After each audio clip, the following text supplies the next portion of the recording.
नमस्कार दोस्तों, मैं राकेश कुमार आप सभी का एक बार फिर से स्वागत करता हूं मेरे इस चैनल में। और आइए आज के सेशन की शुरुआत करते हैं इन दो मोटिवेशनल लाइनों के साथ कि ताश के पत्तों से कभी ताजमहल नहीं बनता है और नदी को रोकने से कभी समंदर नहीं बनता है। लड़ते रहो जिंदगी में हर पल हर वक्त, क्योंकि एक बार जीतने से कोई सिकंदर नहीं बनता है। तो आइए दोस्तों, इन्हीं मोटिवेशनल लाइनों के साथ अपने इस सेशन की शुरुआत करते हैं। और आज हम पढ़ते हैं कक्षा 8 का प्रश्नावली 2.2। दोस्तों, अपन ने प्रश्नावली 2.2 के 10 प्रश्न प्रथम वीडियो में हल कर लिए हैं। अब आपको ये, अगर आपने वो वीडियो नहीं देखा है तो आप सभी से अनुरोध है कि सबसे पहले जाकर प्रश्नावली 2.0 का पार्ट 1 देखिए और उसके बाद पार्ट 2 देखिए, जिसमें प्रश्न 11 से आगे के प्रश्न अपन हल करेंगे। तो आइए देखते हैं प्रश्न नंबर 11 क्या बोल रहा है। वाई चुंग के पिताजी उसके दादाजी से 26 वर्ष छोटे हैं। मतलब ये देखो, मैं इधर इधर मान लूँ ये है वाई चुंग, ये क्या है मेरा वाई चुंग, एक तो मेरा वाई चुंग है, ये लो ये मेरा क्या है वाई चुंग, और ये उसके फादर है, ये और ये इसके क्या है ग्रैंड फादर है। ठीक है, देखो दोस्तों ग्रैंड फादर है ये, इसको और कुछ नहीं समझना है। तो ये है वाई चुंग और ये इसके फादर और ये इसके ग्रैंडफादर। क्या बोल रहा है प्रश्न में कि वाई चुंग के पिताजी उसके दादाजी से 26 वर्ष छोटे हैं। मतलब ये जो इसके ग्रैंडफादर है वो इससे कितने साल बड़े हैं, 26 साल बड़े हैं। ऐसे बोल दूं या ऐसे बोल दूं 26 वर्ष उसके पिताजी उससे छोटे हैं उसके दादाजी से, एक ही बात है। या फिर और क्या बोला है, और उससे 29 वर्ष बड़े हैं। मतलब इससे वाई चुंग से कितने वर्ष बड़े हैं, 29 वर्ष बड़े हैं। उसके पिताजी से कितने वर्ष छोटे हैं, दादाजी से 26 वर्ष छोटे हैं उसके पिताजी। यदि उन तीनों की आयु का योग 135 वर्ष है तो उनकी अलग अलग आयु ज्ञात कीजिए। तो दोस्तों मैं मान लेता हूँ, माना यहाँ मैंने माना वाई चुंग की आयु x है। मैंने क्या मान लिया, वाई चुंग की आयु x है। तो उसके पिताजी की कितनी होगी, उससे कितने साल बड़े हैं। तो पिताजी की उम्र या पिताजी की आयु कितनी होगी, इससे भाई इससे 29 साल बड़े हैं। मतलब जितनी इसकी आयु उसमें कितने जोड़ दो, 29 जोड़ दो तो इसके पिताजी की आयु। उदाहरण के लिए जैसे देखो, अगर ये 2 साल है और मैं बोलूँ इससे 29 साल बड़े हैं तो ये कितने साल हो जाएगी, 31 साल हो जाएगी। पर इसने बोला नहीं है कि ये 2 साल है, ये जितनी भी है उसमें उससे कितने 29 साल बड़े हैं। और उसके दादाजी की उम्र क्या होगी, दादाजी की आयु कितनी होगी। अब उसके पिताजी से वो कितने बड़े हैं, 26 साल बड़े हैं। इसको मैं ऐसे लिख सकता हूँ, ये तो उसके पिताजी की उम्र है और उसमें कितना जोड़ना है, 26 जोड़ना है। या फिर ये देखो, इससे ये 26 साल छोटे हैं, एक ही बात है। मैं ऐसे बोल दूँ, जैसे मैं ऐसे बोलूँ भाई इसके पिताजी से, तो पिताजी इससे तो 26 साल बड़े हैं, या ऐसे बोलूँ भाई इसके पिताजी से 26 साल छोटे हैं। देखो यानी इसके दादाजी इसके पिताजी से 26 साल बड़े हैं, या ऐसे बोल दूं इसके दादाजी से इसके पिताजी 26 साल छोटे हैं। तो एक ही बात है। अब बोल रहा है इन तीनों, अब देखो अपन ने जो माना है उससे इन तीनों की आयु का योग कितना होगा। तो तीनों की आयु का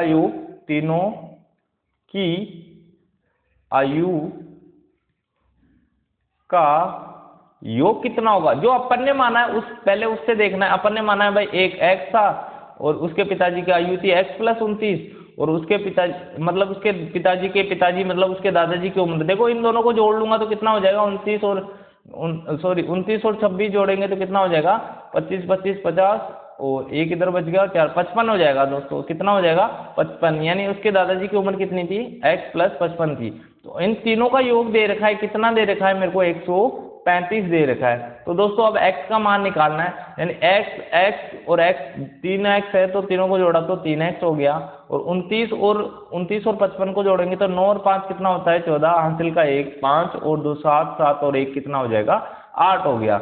बराबर में कितना दिया है मेरे को, 135। अब क्या करना है, इस चर को और अचर को एक तरफ करना है। तो इस अचर को इधर ले जाएंगे तो क्या हो जाएगा, माइनस का हो जाएगा। यानी 3x बराबर कितना होगा, 135 माइनस का 84। और 135 में से 84 जाएगा तो कितना बचेगा, देखो दोस्तों 5 में से 4 गया तो 1 बचा, और 13 में से 8 गया तो कितना बचा, 5 बचा। यानी 3x बराबर कितना आ गया मेरा, ये आ गया मेरा 3x बराबर आ गया मेरा 51। तो x बराबर मान निकालना है मेरे को, यहाँ ऊपर लिखता हूँ।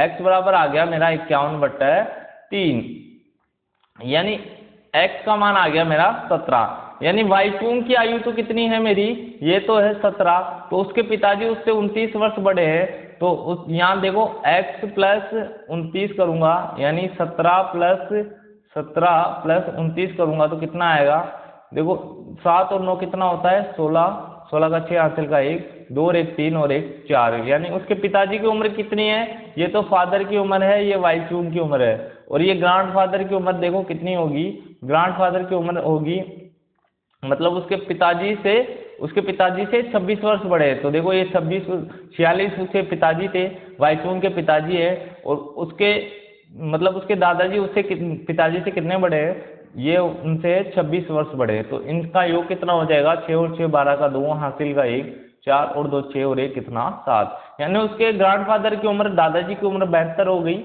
उसके पिताजी की उम्र 46 हो गई, और उसकी उम्र कितनी होगी 17 हो गई। तो देखते हैं दोस्तों अपन प्रश्न 12 देखते हैं हम।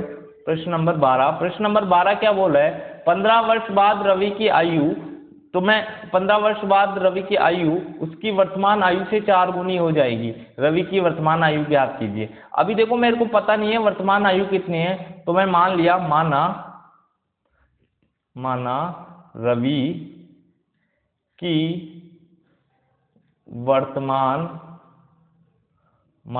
की वर्तमान आयु x है, क्या है मेरी x है।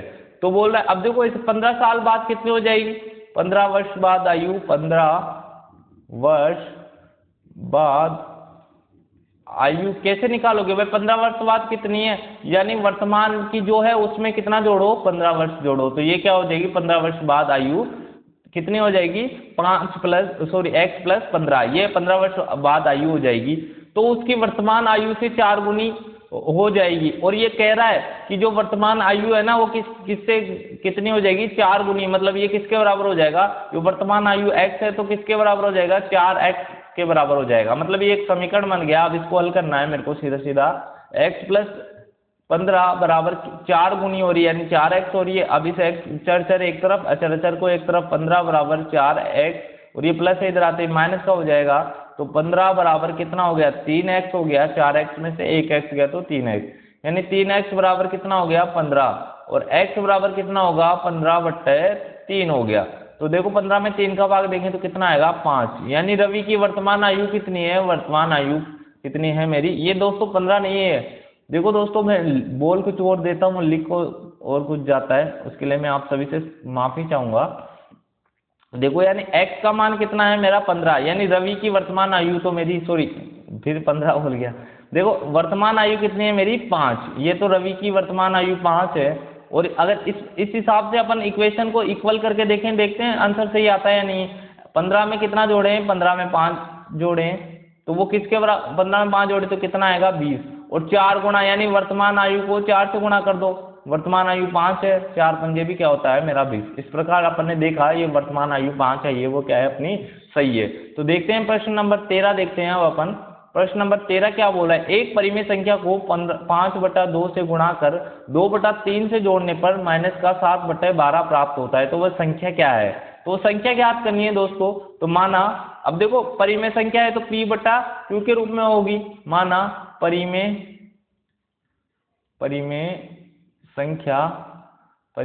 ये मेरी संख्या क्या होगी, p/q है। मैंने क्या मान लिया, माना परिमेय संख्या क्या है मेरी p/q है। अब क्या बोला है वो करते हैं, जो जैसे ये बोल रहा है वैसे वैसे करते चलेंगे। एक परिमेय संख्या मैंने p/q मान ली को 5/2 से गुणा किया, ये लो जी 5/2 से मैंने क्या कर दिया, इसको गुणा कर दिया, कर 2/3 जोड़ा, इसमें कितना जोड़ा 2/3 जोड़ा तो संख्या जोड़ने पर परिणाम क्या प्राप्त होता है मेरे को, माइनस का 7/12 प्राप्त होता है। तो वो संख्या ज्ञात करनी है, मतलब ये p/q जो मानी थी वो क्या होगी ये ज्ञात करना है। तो देखो दोस्तों अगर मैं इसको ऐसे लिख दूं 5p/2q बराबर, अब ये है ना ये इधर जाएगा तो ये माइनस का हो जाएगा, क्योंकि चर और अचर को एक तरफ लिया मैंने, ये माइनस का है, -2/3। अब क्या करेंगे दोस्तों, एलसीएम लेने का तरीका मैंने आपको कल वाले वीडियो में बता दिया। P बटा 2Q है दोस्तों, ये बार बार मिस्टेक हो रही है। ठीक है, ये देखो 12 एलसीएम, अब देखो दोनों में से एलसीएम लेने का तरीका मैंने कल बता दिया है आपको।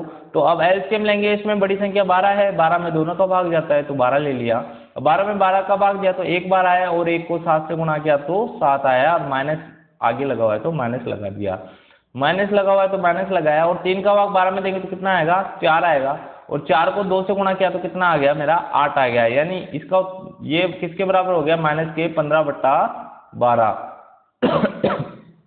देखो अब क्या होगा मेरा, 5P बट्टा क्या होगा 2Q बराबर माइनस का 15/12।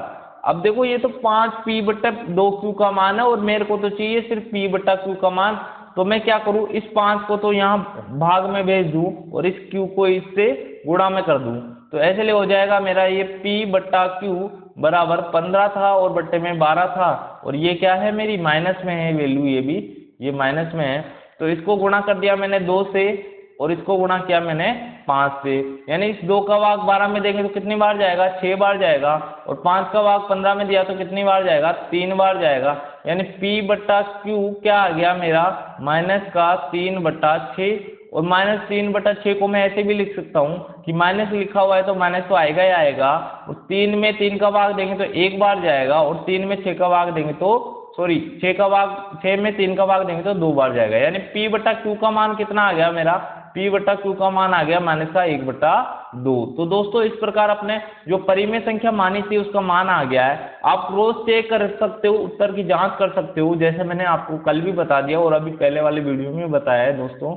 तो अब आगे का प्रश्न देखते हैं, प्रश्न नंबर 14 क्या बोल रहा है, लक्ष्मी एक बैंक में खजांची है, उसके पास नकदी के रूप में 100 रुपये, 50 रुपये व 10 रुपये वाले नोट है। उनकी संख्याओं का अनुपात 2:3:5 का अनुपात है, और उनका कुल मूल्य 4 लाख उसके पास प्रत्येक प्रकार के कितने कितने नोट है, ये मानना है। तो देखो दोस्तों अपन ने कल भी किया था इस प्रकार का प्रश्न, बस उसमें ये जो 100-50 नोट दिया हुआ है ये नहीं था। अब इसको क्या मानना है, माना भाई ये अनुपात दिया हुआ है उसको x से गुणा करके मान लो, माना 100 रुपये के नोट की संख्या मेरी क्या है, ये मैंने मान लिया 2x। इसी प्रकार 50 रुपये वाले नोट की मान लूंगा, 50 रुपये मतलब 2:3:5 दे रखा है इनके नोटों का अनुपात, तो मैं इसको मान लिया 2x हो गया, ये 3x हो गया, और ये 5x हो गया। 50 रुपये के नोट की संख्या कितनी है मेरी, ये कितने हो गई मेरी, ये देखो 3 अनुपात में आ रहा है तो 3x मान लिया। और यहाँ पर 10 रुपये वाले नोट की संख्या कितनी होगी, 10 रुपये के नोट, या नोट की जगह नोटो लिख लो क्योंकि नोट तो एक ही होगा, और नोटों की संख्या, नोटों की संख्या कितनी होगी मेरी, यहाँ पर 5x होगी।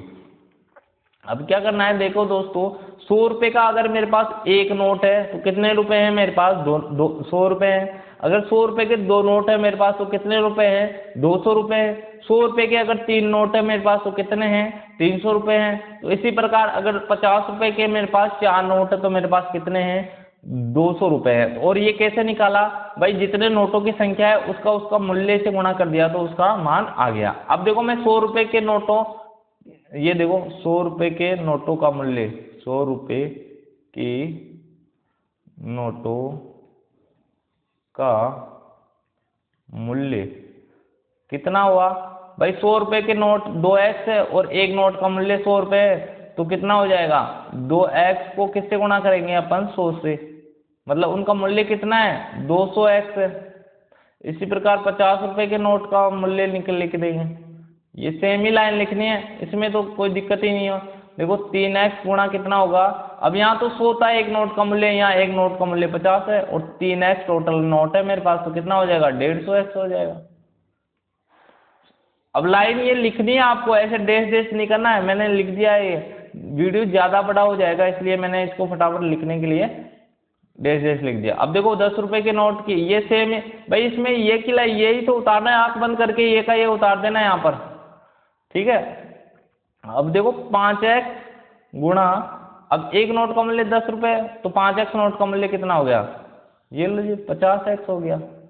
अब क्या बोल रहा है आगे, अनुपात हो उनका कुल मूल्य, मतलब इनका ऐसे निकालेंगे कुल मूल्य तो कितना होगा, ऐसे देखो 200, 150, 350 और 50 आएंगे तो 400x हो गया। ऐसे तो अपना कितना मूल्य आया 400x, ये लो जी ये 400x आ गया ऐसे तो 400x, ये कुल मूल्य है, कुल मूल्य। और इसने भी दिया है प्रश्न में, क्या दिया है, 400x का मूल्य कितना है 4 लाख, 2 1 2 और 3, ये 400x का मूल्य कितना है 4 लाख। तो x का मूल्य निकालना है मेरे को 4x, 4 लाख बट्टे में क्या होगा मेरा 400 होगा, 400 हो गया। अब देखो इसके भी अंत में 2 जीरो है, इसके भी अंत में 2 जीरो है, 2 जीरो से 2 जीरो गई सॉरी, यानी इसका मान कितना आ गया 1000। 1000 तो क्या है मेरा x का मान आया है, 1000 तो क्या है मेरा x का मान आया। और 100 रुपए के कितने नोट थे मेरे 2x थे, तो यहाँ निकालेंगे अपन 100 रुपए के नोटों की संख्या। 100 रुपए के नोटों की संख्या कितनी थी मेरी 2x थी, संख्या बराबर 2x थी, तो x का मान निकाल लिया 2 गुणा 1000, तो ये क्या हो जाएगा मेरा 2 को 1 से गुणा किया तो कितना हो गया 2000 हो गया। देखो दोस्तों मैं इसको मिटा के ऊपर ही लिख देता हूँ, ये आपको दिख नहीं रहा होगा मेरे हिसाब से, तो मैं इसको एक बार ऊपर से मिटा लेता हूँ और उसके बाद इस प्रश्न को हल करता हूँ, ठीक है। ये देखो आप, अब देखो ये 2x थी तो 2 को 1000 से गुणा किया तो कितना आ गया मेरा 2000 हो गया। ये तो क्या है मेरे 100 रुपए के नोटों की संख्या, 100 रुपए के नोटों की संख्या है। ऐसे में 50 रुपए के नोटों की संख्या निकाल लूंगा, 50 रुपए के, ये सेम ही लाइन लिखनी है जो यहाँ लिखा हुआ है नोटों की संख्या। देखो ये थी मेरी 3x, तो x का मान तो मेरा 1000 आया, x का मान सब में समान आया, तो इसकी संख्या कितनी हो जाएगी 3000 हो जाएगी, ये लो जी। और अब 10 रुपए के नोटों की संख्या पूछ रहा है, तो ये मेरी 5 थी तो 5 गुणा 1000 हो जाएगी।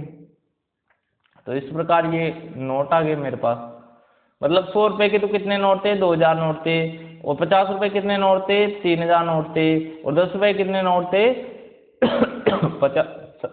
5000 नोट थे। तो देखो इसमें अलग अलग नोटों की संख्या पूछी थी और वो अपन ने निकाल ली। दोस्तों अब आगे का प्रश्न देखते हैं, प्रश्न नंबर 15। मेरे पास 300 रुपए के 1 रुपए 2 रुपए और 5 रुपए वाले सिक्के हैं। 2 रुपए वाले सिक्कों की संख्या 5 रुपए वाले सिक्कों की संख्या की 3 गुनी है, और सिक्कों की कुल संख्या 160 है। मेरे पास प्रत्येक प्रकार के कितने कितने सिक्के हैं। वही इसमें भी सिक्कों की संख्या ही निकालनी है, इसमें भी क्या निकालनी है सिक्कों की संख्या है, जो जस्ट पहले वाला क्वेश्चन क्या है वैसे ये भी, पर उसमें तो अनुपात दिया था, इसमें तो अनुपात भी नहीं दिया गया है। तो देखो इसको कैसे हल करेंगे, तो पहले बोलते हैं 2 रुपए वाले सिक्कों की संख्या 5 रुपए वाले सिक्कों की संख्या से 3 गुनी है। तो पहले क्या है मेरे पास, माना क्या मानना पड़ेगा, माना 5 रुपए वाले सिक्कों की संख्या कितनी है मेरी, सिक्कों की संख्या मेरी क्या है x है। मैंने मान लिया कि 5 रुपए वाले सिक्कों की संख्या कितनी है मेरी x है। तो अब क्या सिक्कों की संख्या, अब क्या कह रहा है कि 2 रुपए वाले सिक्कों की संख्या कितनी है, तो 2 रुपए वाले सिक्कों की संख्या, 2 रुपए वाले सिक्कों की संख्या कितनी होगी भाई, जो जितने 5 रुपए के हैं ना सिक्कों की संख्या, 5 रुपए वाले सिक्कों की संख्या को अपन किससे गुणा करें 3 से गुणा कर दें, मतलब ये 3 गुना है, यानी ये कितनी होगी 3x हो जाएगी, ठीक है 3 गुनी। और सिक्कों की कुल संख्या 160 है, सिक्कों की कुल संख्या कितनी है 160 है। तो अब देखो, अब बाकी बचे हुए जो 1 रुपए वाले बच गए, बाकी बचे क्या 1 रुपए वाले बच गए, 1 रुपए वाले सिक्के बाकी बचे हुए जो, अब बाकी क्या बचेंगे भाई, बाकी कैसे निकालेंगे भाई, टोटल तो सबका योग तो 160 था, पर इन दोनों का योग कितना है, इन दोनों का योग तो 4x है, और ये 4x मतलब टोटल में से 4x घटा देंगे तो उतने ही तो मेरे क्या है, टोटल में से 160 है, टोटल में से 4x घटा देंगे उतने मेरे क्या है 1 रुपए वाले सिक्के हैं। यानी 5 रुपए वाले सिक्के तो कितने हैं x है, और 2 रुपए वाले सिक्के कितने हैं, 3x है, और 1 रुपए वाले कितने सिक्के हैं, 160 माइनस कितना है, 4x। तो देखो दोस्तों अब क्या करना है इसको, अब ये कह रहा है भाई वो जैसे अपने पहले किया था उनका मूल्य निकालेंगे। जैसे 5 रुपए वाले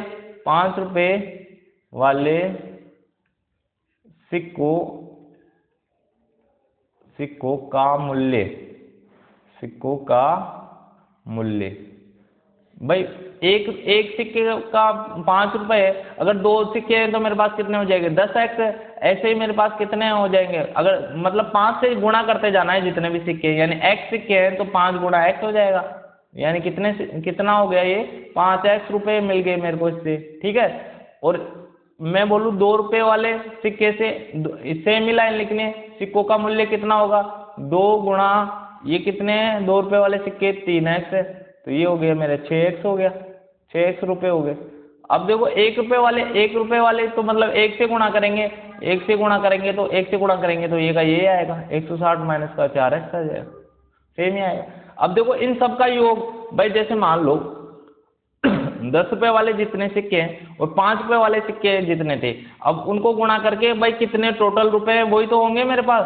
जैसे मान लो अगर मेरे पास 2 रुपए वाले तो 5 सिक्के हैं और प्लस 5 वाले मेरे पास 10 सिक्के हैं, तो टोटल ऐसे निकलेगा भाई 2 रुपए के 5 सिक्के हैं तो कितने हैं, 10 रुपए तो 2 रुपए वाले सिक्के के हैं, और 50 रुपए मेरे पास किसके हैं, 5 रुपए वाले सिक्के के।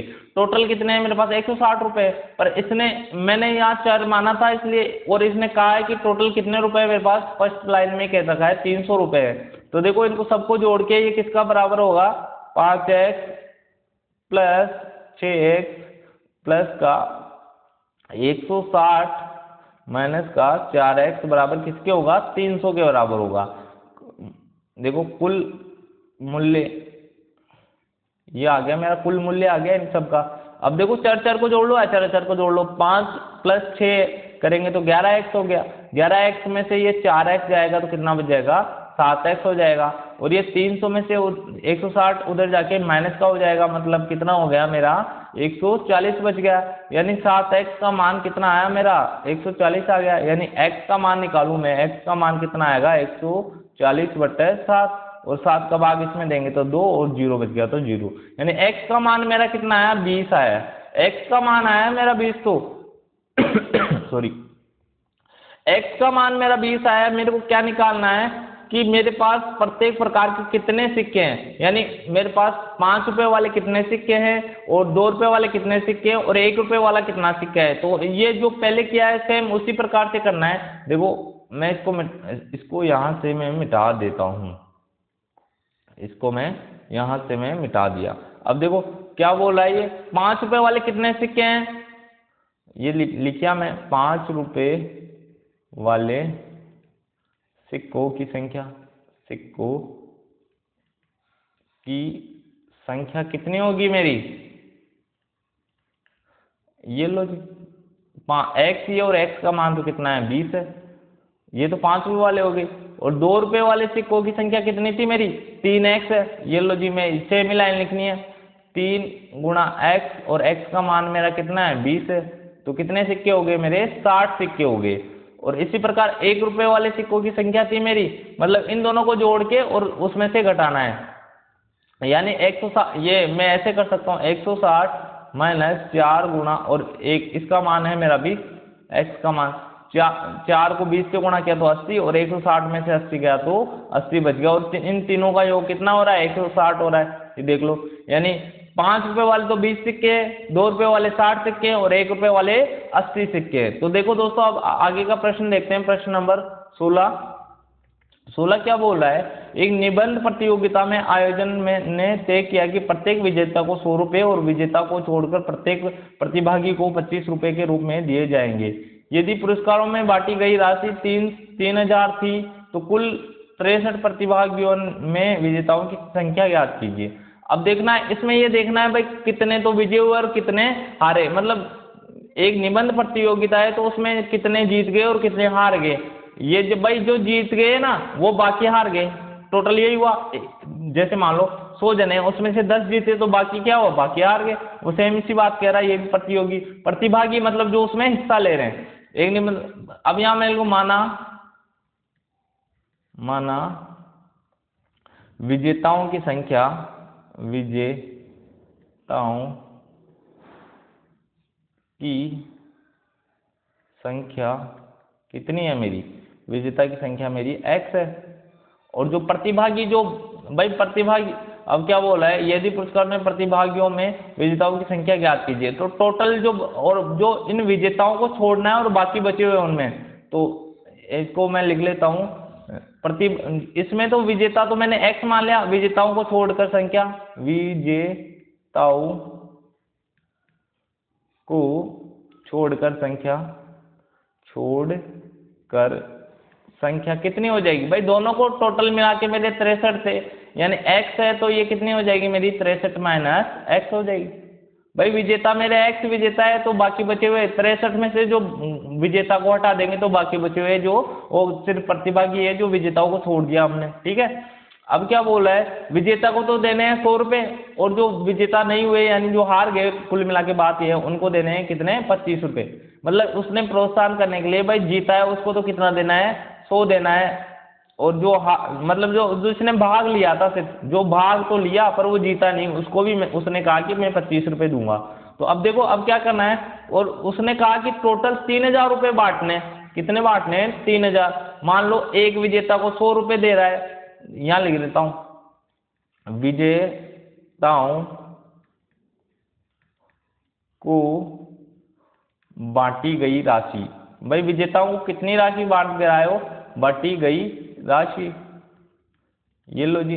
मतलब एक विजेता मेरे x से और एक को 100 दे रहा हूं, तो ये कितने बांटूंगा मैं, 100x बांट दूंगा। भाई ऐसे तो होगा, भाई मान लो 10 विजेता है मेरे, और एक को मैं 100 रुपए दे रहा हूं, तो 10 को कितने दूंगा, 1000 रुपए दूंगा। ऐसे ही यहाँ में 10 की जगह मेरे पास x है, और जो विजेताओं को छोड़कर जो संख्या थी ना, विजेताओं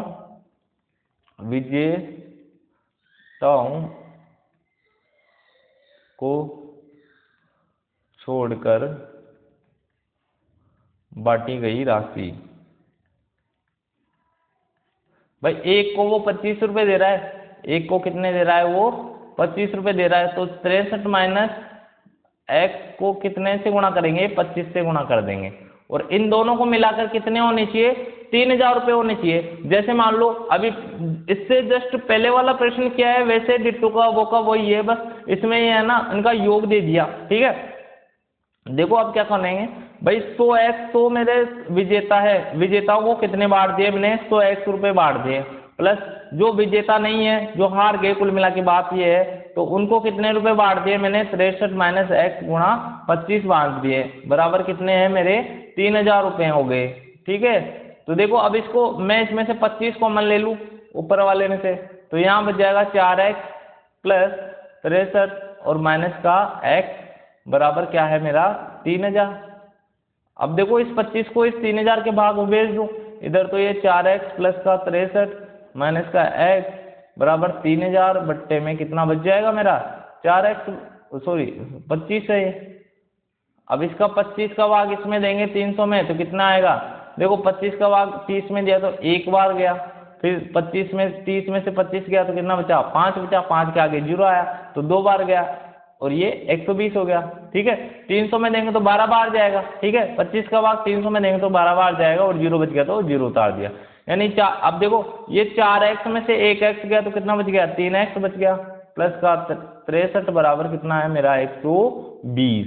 अब देखो दोस्तों इस समीकरण है, इसको हल करना है, तो 3x बराबर कितना है मेरा, 120 माइनस का 63 हो गया है, इसको इसमें से घटाना है। अब 10 में से 3 गया तो 7 बच गया मेरा, 10 में से मेरा 3 गया तो कितना बच गया, 7 बच गया। अब यहाँ 11 बचा था, 11 में से 6 गया तो 5 बच गया, और ये मेरा 3x बराबर है, यानी x बराबर क्या हो गया मेरा, 57/3 आ गया। ये x का मान कितना आ गया मेरा, 19 आ गया। x का मान कितना आ गया मेरा, 19 आ गया। अब इसने एक्स का मान 19 है, मतलब विजेता तो कितने हैं उसमें, विजेता तो कितने हैं 19 है। और जो देखो इसको यहाँ मिटा के यहाँ लिख लेता हूँ दोस्तों, आपको समझ में नहीं आएगा, इसको मैं यहाँ लिख लेता हूँ। एक्स का मान क्या है मेरा, एक्स का मान क्या माना था, अब प्रश्न में जो शुरू में माना था उसमें उसकी तरफ आ गया, यानी विजेता तो कितने हो गए मेरे, विजेता तो कितने हो गए मेरे 19 हो गए। और विजेताओं को छोड़कर मतलब अब इसको जो टोटल मेरे 63 थे उनमें से 19 घटा देंगे तो कितने आ जाएंगे, जो मतलब हारे हुए लिख दो, हारे हुए, या जो विजेता नहीं है, एक ही बात है। अब देखो 63 में 19 जाएंगे, 13 में से 9 गया तो कितना बचा, 4 बच जाएगा, और 5 में से 1 गया तो 4 बच जाएगा, यानी 44 हो जाएगा। ठीक है, इस प्रकार अपन ने प्रश्नावली 2.2 पूरी हल कर लिए। दोस्तों अगर आपको ये वीडियो पसंद आया तो आप अपने दोस्तों के साथ शेयर कीजिए और अपने इस चैनल को ज़्यादा से ज़्यादा सब्सक्राइब कीजिए। धन्यवाद।